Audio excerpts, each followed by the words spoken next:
আমার সাথে ওখানে যা হয়েছে আমার কাছে মনে হলো যে আমাদের ইনস্ট্যান্ট একটা প্রতিবাদ করা দরকার।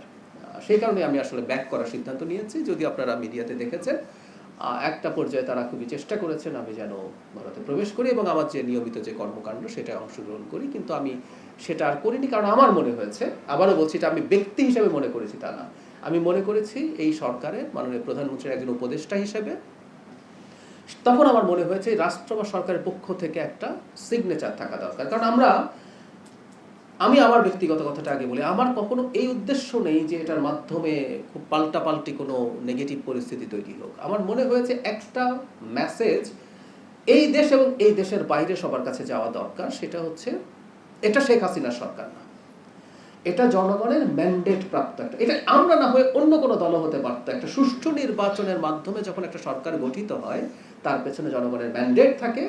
সেই জনগণের ম্যান্ডেট প্রাপ্ত সরকারকে দেশের ভেতরে দেশের বাইরে সব জায়গায় সেটা মাথায় রেখেই চলতে হয়, একই সাথে অন্যদেরকেও সেই জিনিসটা কগনিজেন্সে নিতে হয়। সেই কারণে আসলে কাজটা করা, এবং বাংলাদেশের সাথে, ভারত না শুধু, অন্য যে কোনো দেশের সাথে ভবিষ্যতে যে কোনো এনগেজমেন্টে আমরা, আমাদের একটা সুস্পষ্ট নীতি আছে।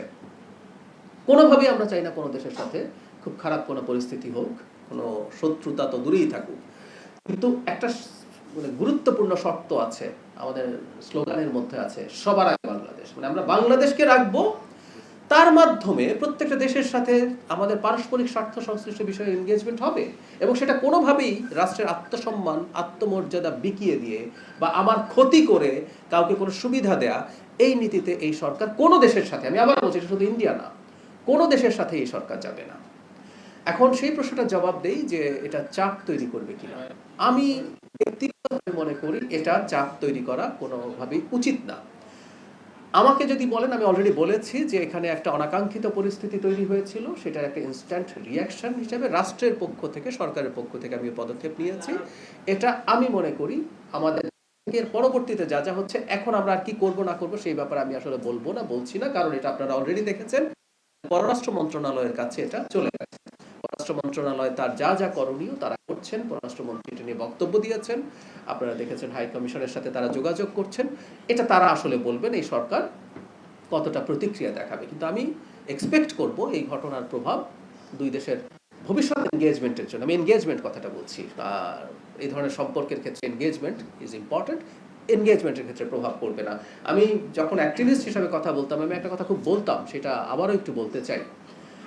আমরা যেহেতু ছোট দেশ, শক্তিতে সাইজে তুলনামূলকভাবে, আমাদেরকে একটা কথা সবসময় বলা হতো, বন্ধু পাল্টানো যায়, এটা ফরেন পলিসির ক্ষেত্রে খুবই বলা হয়, কিন্তু প্রতিবেশী পাল্টানো যায় না, এটা সত্য কথা। কিন্তু এই কথাটা আসলে ইন্ডিয়ার ক্ষেত্রেও সত্য, তাই না? তারা চাইলেও আমাদেরকে পাল্টাতে পারছেন না, আমরা তার প্রতিবেশী হিসেবে থেকেই যাচ্ছি।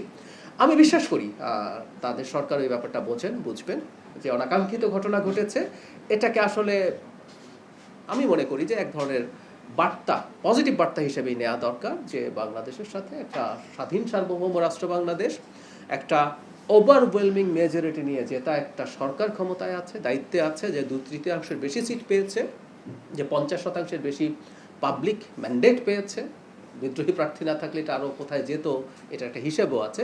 সেই সরকারের সাথে তার আত্মমর্যাদা ঠিক রেখে এনগেজ করতে হবে, এটা আমি বিশ্বাস করি ইন্ডিয়ার প্রশাসন, নীতি নির্ধারকরা বুঝতে পারবেন। এই ঘটনা সেটাকে হয়তো মানে তাদেরকে আরেকটু সতর্ক করবে, কিন্তু আমি মনে করি না এটা কোনো খারাপ পরিস্থিতির দিকে সম্পর্ককে নিয়ে যাবে।